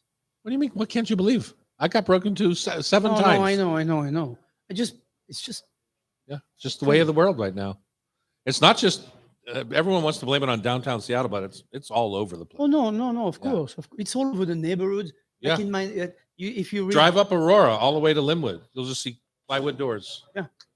you go into. Do you have next door? Do you read next door? I don't. Next door Little is neighborhoods, interaction. Yeah. You should see how many Yeah. places like people Constant. breaking Pam cars. just had her battery stolen out of her car in her driveway.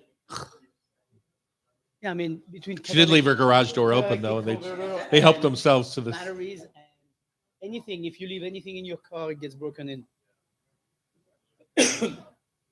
But I must say, But I do get a little tired of everyone saying it's a Seattle thing. It's not a Seattle thing. I mean, it is, but it's an everywhere thing. right? It's not just downtown, is what you mean? Yeah. No, of course. It's No, a very it happens in Bellevue. It happens very in prominent- Renton. It happens in Yeah. Everett and Linwood, and it happens everywhere. All right, we're gonna get going, Pam. Unless you want to wait.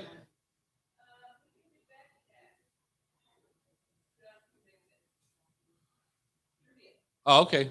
Okay, Nick, you're on. Okay, Kuzak. I might have to throw you up because throw you a twist because you know that I go last. I do. Yeah, so does Pamela. and you know I go first. I do. Bonne année. Merci, toi aussi. Yes. And who's this fine gentleman? This is Nick from our audience. Hi, Nick. I'm Becky. And Nice he to meet is, you. Becky picked up all the question and she's tough. So every week we have a little trivia. Okay. And each person gets 3 or 5 questions. Okay. And the winner is the winner for all the fame and glory that it comes with. Sweet. And you're going to do great. Yeah, no, I'm. And you can pick one of your friends from Alaska. No. Wait, he's good. No, I'm saying you can pick one of the friends from Alaska to win the prize of Oh, a 3-pack of okay. Spice Rub. Sweet. Yeah, I'm a very shy guy, so trivia is not my thing. So we'll see how I Well, do. you'll see how this works. Yeah, we'll see. I'm sure you'll be fine.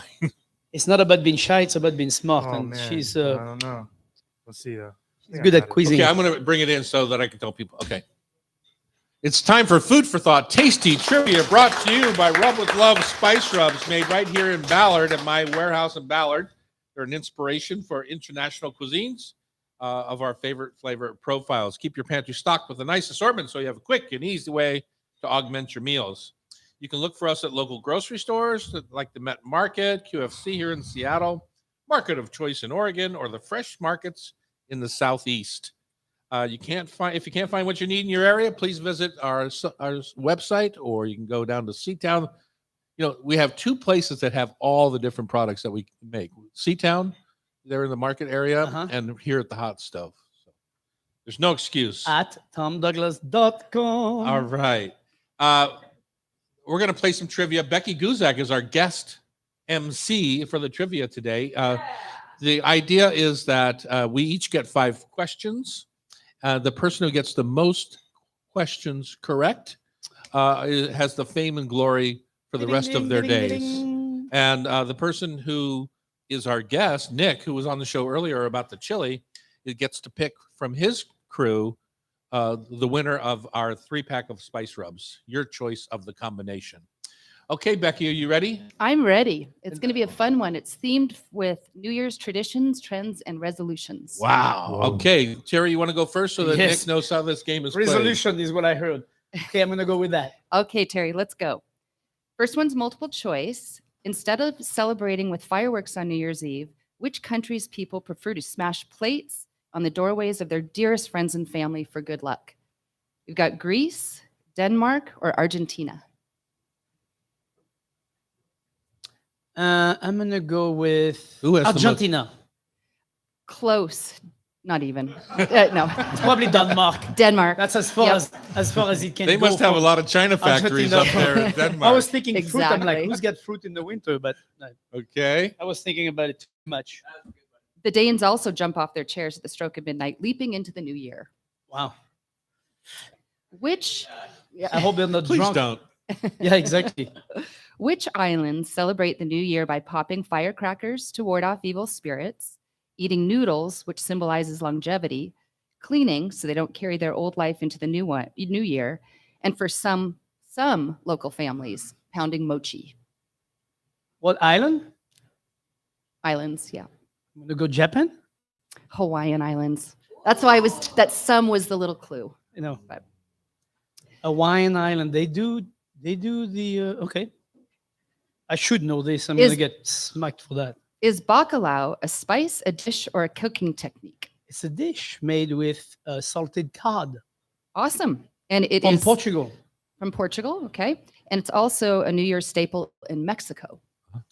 Good. It traveled. Yeah, this one's fun. The largest bottle of champagne is called a Melchizedek. How many standard bottles of champagne is equivalent to a Melchizedek? Did I say it right, Tom? Yeah. A Melchizedek. I don't know. Sure. Go ahead. How Would many? you- I bought a big one for my daughter's wedding, and it was 25 bottles. I'm not sure what the largest one is, though. Right. And you had to make a contraption. I to- did. Yeah. Yeah, you Fine. need to have something to hold it for sure. Well, would you like some options? Yes. 24, 40, or 100 bottles? Holy smokers, that's a big I'm bottle. gonna go with 40. You are correct.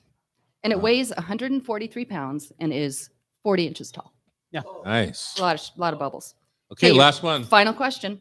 Every year, eating healthier tops New Year's resolution lists. How might you take an ordinary New Year's Day brunch and make it extraordinary and healthier? What are the options? How am I It's gonna only make an 8-minute segment, how am I Chef. gonna make it healthy? I'm gonna remove anything that's not natural, and I'm gonna make it simple, organic, and fresh. I'm gonna Alright. make probably a giant winter salad That's with a win. endive, radicchio, pomegranate seeds, and some olive oil. 4 out of 5. Excellent. All right. All right, Nick, you're up. Okay, Sweet. Nick. Julius Caesar was the first to set January 1 as the start of a new year. Is it true or false that it was customary for Romans to celebrate over a big feast that included a salad named after the emperor? False. Way to go, Nick. A That Caesar is- salad. I was trying to trick you, but it was really, it was reportedly invented by a man named Caesar Cardini in 1924 in Tijuana. Right. Yeah. Did you know that? I did. That's impressive. Okay, multiple choice. Across much of the world, oysters are an iconic New Year's food tradition. Which country is the top producer and consumer of oysters at New Year's celebrations? U.S., France, or Japan? France. You got it. I was going to give you a hint. You need it. Speaking of oysters, what are chicken oysters? Chicken oysters. Mhm. They're in the thigh of. It's in a chicken, so it's in the thigh part, the back part of the chicken. Mm-mm. Perfect. Yep. Yeah. It's actually Where on the the thigh back. back. attaches to Yeah. the back. Yeah. Right. But it's also known as the chef's reward for cooking. Right. Yeah. Why is that though? Because a lot of times they're just left on the back, and Yeah. especially by home cooks, they don't Mhm. know any better, and it's just So delicious. It's always the there as a little chef treat. It's the most tender part fatty, of the whole delicious Right. bite. animal, and it's also. I mean, it looks like an oyster. So Right now, I break chickens all the time, so yeah, I was wondering. Okay. According to Google US, what has been the most searched for cocktail in 2022? Would you like options? Sure. Negroni, Aperol Spritz, or Cosmopolitan? Aperol spritz. You got it. No way. yeah, I would have guessed Negroni. Followed by Espresso Martini and Dirty Shirley. Dirty Shirley. Oh yeah. Okay, this is your last. Well, you got question. slapped upside the head quick on that. Is there something you're looking forward to experimenting with in your kitchen in the new year? Yes. More fermentation. Oh, nice. I think that's something I really want to dive into. Just building a pantry, preserves, oils, fermentations, pickle and vinegars, Yeah. just to build a pantry so you can pick from it and have your own style and have your own flavor. Fun. Love Yeah. it. Sounds good great. stuff for your Thank guts you. too. All right, Yeah. was that 5 for 5? Thank you. Terry's Five at for 5-5. five. Woo! Five. Okay. I'm a little sick of our guests kicking our butt. Well, also Pamela's been a little tough on you. I've Yeah, noticed she doesn't give yeah. you multiple choice or true or false. So no. I'm going to give you a This little. is my good friend that I met in 1980. That treats me this way. Okay. As the clock strikes midnight, which country's revelers smash pomegranates in their doorways, imagining that the number of juicy seeds that spew out correlate to the amount of abundance they can expect in the new year? There's 2 countries, and you only need one to win. Well, a lot of pomegranates are grown in the Middle East. So I'm going to say The Middle East countries. Lebanon. Lebanon? Is that That's what you're I saying? I would say Lebanon. Okay, let's No. go with Iran then. Oh, Turkey and Greece. Turkey and Greece. Yeah. Okay. Multiple choice. Nothing like a Greece turkey. That's funny. According to Google US, what has been the most searched for recipe of 2022? Air fryer cheesecake, sugo, which is Italian tomato sauce, or cauliflower mac and cheese? Boy, sadly, it's probably the first one. No. Maybe your daughter looked that one up. Yeah, she loves her air fryer. Yeah. No, it's actually sugo. Yep. I hadn't heard of it. So the first one was sugo, followed by Cincinnati chili and Marry Me chicken. I hadn't heard of any of For them. years on all recipes, mac and cheese was the number one Really? search recipe. Yeah. Interesting. Wow. What is- Interesting, but wrong. Yeah, Yeah. it's wrong. Yeah. What is the name of the slightly nutty tasting, vanilla scented purple yam from the Philippines that the New York Times just predicted will be tuber of the year in 2023? Jeez Louise. I hope they're right. It doesn't taste like Old Bay seasoning. It doesn't. Doesn't taste like Old Bay, so old Okinawa. Ube. Ube, that's Ube. right. No, you can get ube vodka now, all sorts of delicious ube products. Sounds nice. Yeah. It's purple, right? Purple. Yeah, it's like an Okinawa Yep. sweet potato. Yeah, exactly. Multiple choice, which is not a traditional New Year's food associated with abundance in the new year. Black-eyed peas, crab and lobster, or a dozen grapes. Not a traditional New Year's Eve signifying a Abundance in the and new health year. and joy and crab and lobster. I have no idea. you are right. Crab and lobsters are considered bad luck as they move sideways instead of forward. But here's the problem I just realized. What? I took your advice and I'm splurged, went to Costco and Uh-huh. got a 10-pound box of king crab. I did too. You did? Yes. For my New Year's party. Uh-huh. Do we have to tell our guests No, we this don't. ridiculous? I got it for my Christmas dinner party, Okay, and we ate every bite. but that's good luck. This is Yes. New Year's. Yeah. Okay. I'm not saying You're fine. I'm not saying a word. Do it on January 2nd. You're also rich, apparently. Well, That's these an are expensive special box of people. crab. It is. It is. What is a memorable dish you enjoy during the holidays, and how might you elevate it while making it healthier? Well, my grandmother's schnecken, which is like a little cinnamon roll pull apart, and I elevated it by adding more butter and more egg yolks to it, so you have more of a brioche dough, and it's unbelievably good.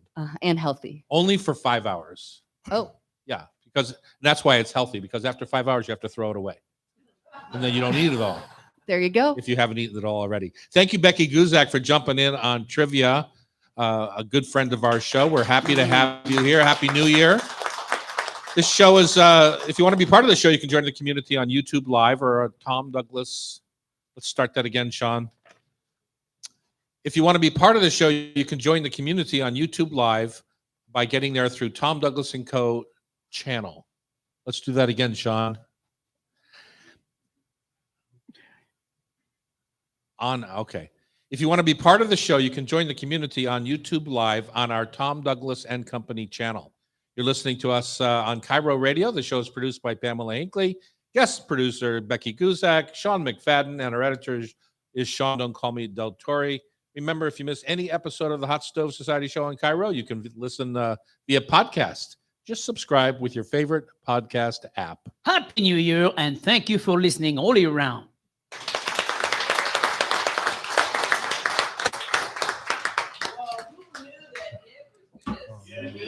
Yeah. Thanks, guys. Okay, Nick, you get to pick a winner.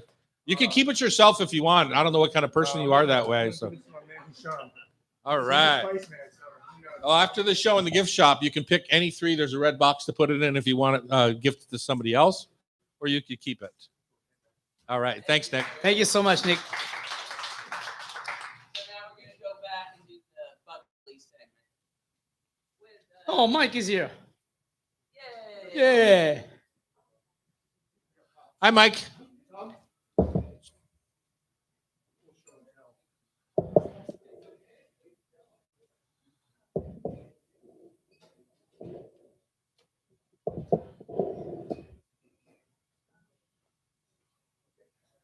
Yeah, Right up tight to the close mic. to the mic.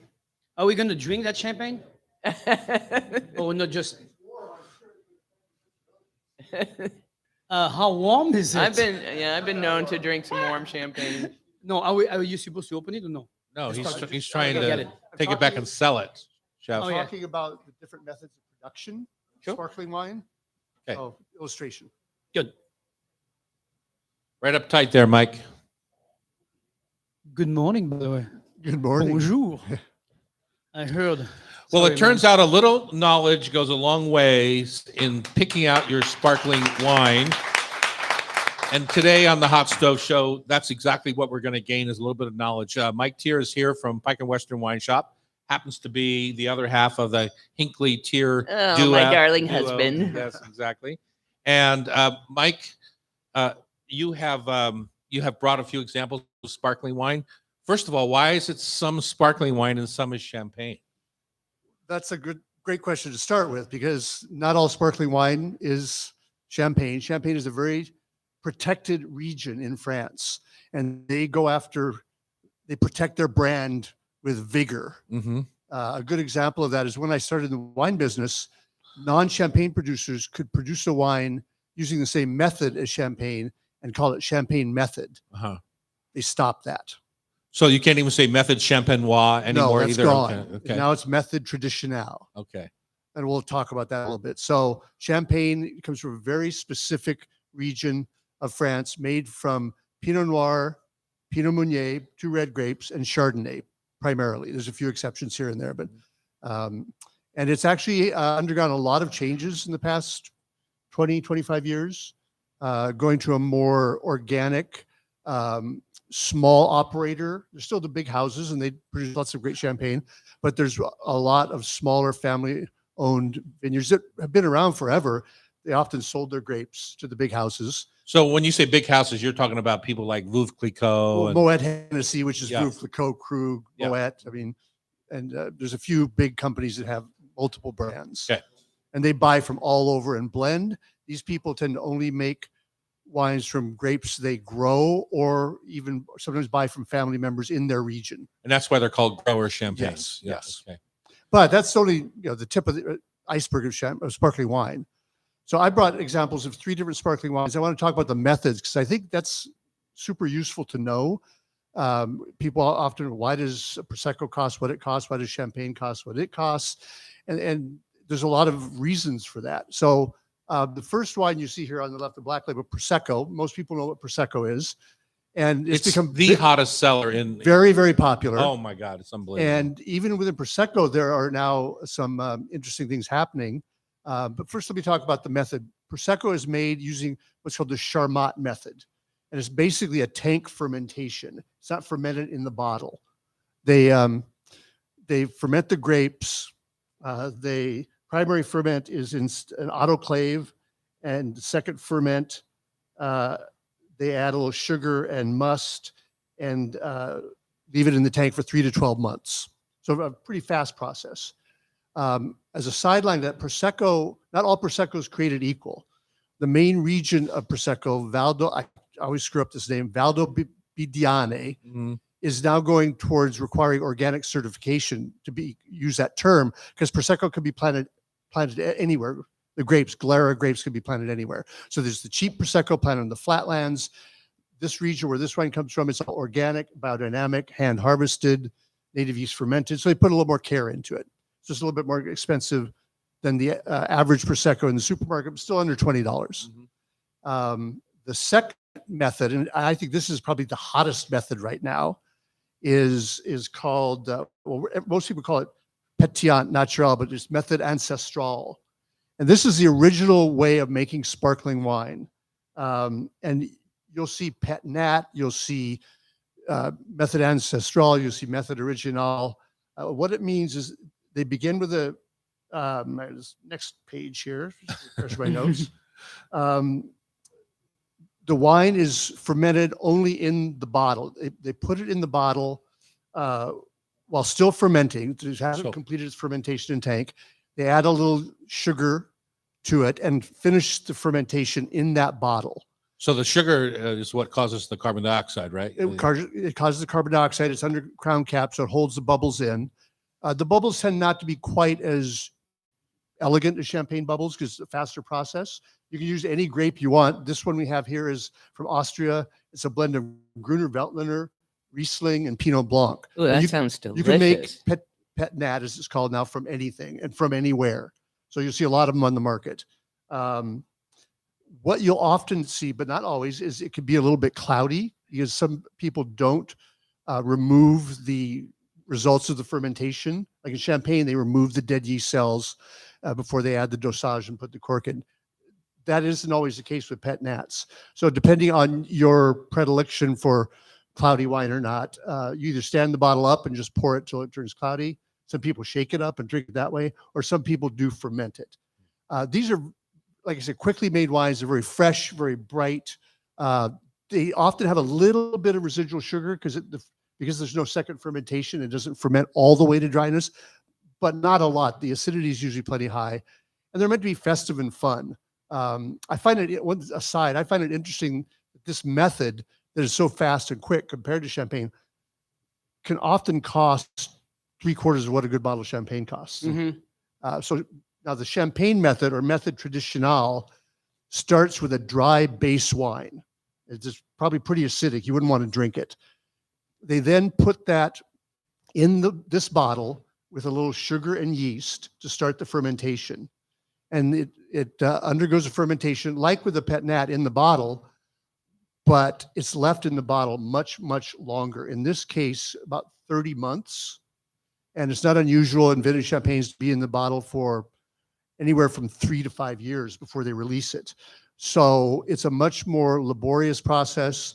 And the aging of champagne is where a lot of the cost is involved, even with the grower champagnes and the big houses. Now, with the big houses, you're also paying for big marketing budgets, and less so here. But it's a very expensive. Everything's done by hand.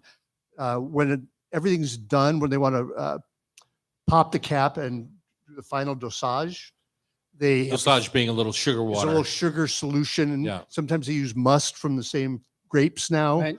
But you can adjust the wine. Now, some people use no dosage. Some people use very low, like 2 to 6 grams of sugar. And average is about 8.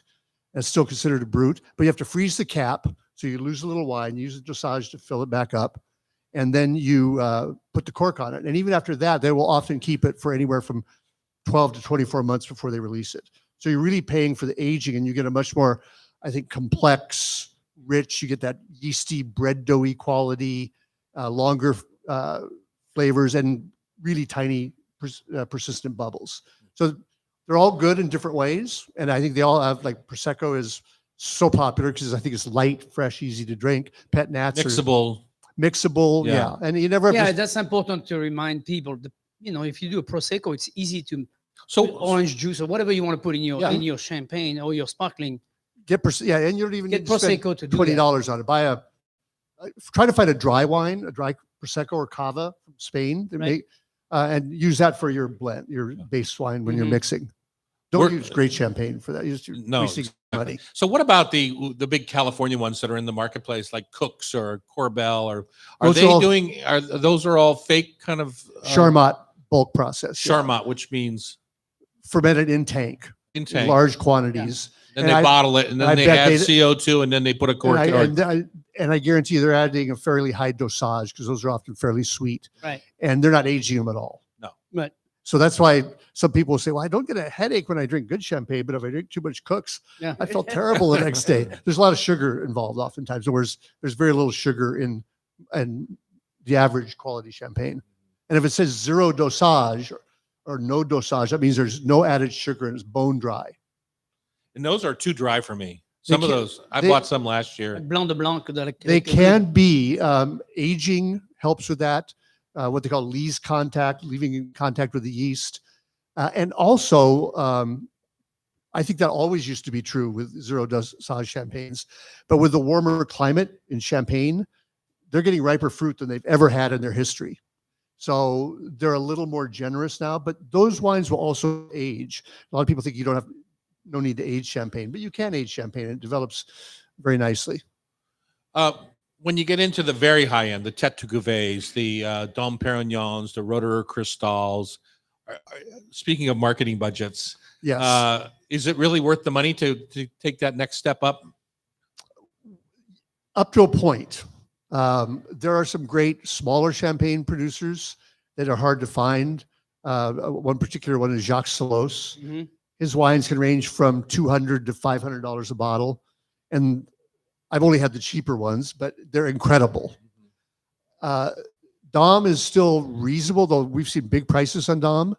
And Dom Perignon, the last number I see, they make over 500,000 cases of Dom Perignon. The other wine Tom mentioned, Louis Roeder Cristal, is 100% from their own estate fruit, much smaller production. I'm sure Dom spills more than Roeder makes of Cristal, but Cristal is getting very expensive. By next year, it'll be over $400 a bottle. Retail. Now, Tom and I and Pamela have drunk many older bottles of Cristal because Tom and I were lucky enough to work for a gentleman that kept Cristal in his warehouse. I drank Cristal at Roederer. Yeah, and it was still expensive, but it's the luxury brands are really pushing the price point because the demand is there. Yeah. Right. And there is only some. You fruit. don't need to spend $500 to get No. great. You could get great champagne for $50 to $70. Yeah. Guaranteed. Guaranteed. All right, go down and check out Mike's shop, Pike and Western Wine Shop. If you haven't been to an individual wine shop lately, if you're a grocery store buyer or Costco buyer, whatever, so be it. But it is a revelation sometimes when you go into a wine shop that you've been to a couple of times and you get that hand-picked service because they understand who you are and what your palate is. You want to expand your education on anything related to liquids? Go see Mike. There you go. And your wine liquids. Oh, wine liquids. Wine liquids. I should say. Exactly. Oh, I do have No a guy water. that- we don't sell spirits. We're just wine. We're very focused. All right, up next, it's the Food for Thought Tasty Trivia Challenge brought to you by Rub with Love Spice Rubs on Cairo Radio. It's the Hot Stove Society Show, 97.3 FM. Thank you, Mike.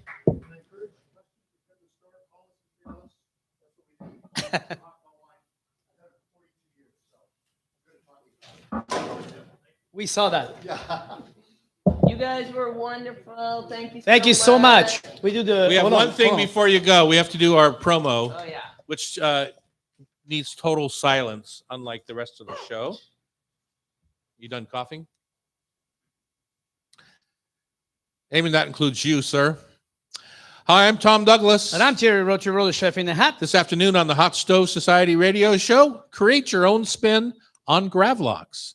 Building an appetizer party, have fun with that. Ordinary to extraordinary chili, and a tasting of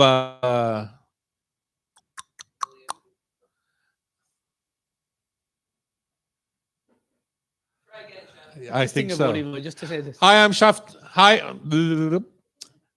Tom Douglas. I am Tom Douglas. Just kidding. Go ahead. Start again. I'm Chef Tom Douglas. And I'm Thierry Rocher, the chef in the hat. This afternoon on the Hot Stove Society radio show, create your own spin on gravlax. Build an appetizer party. Why not? Ordinary to extraordinary chili and a master class by Mr. Mike Tier on champagne and bubbles from Pike and Western Wine Shop. Yes, it's a wrap.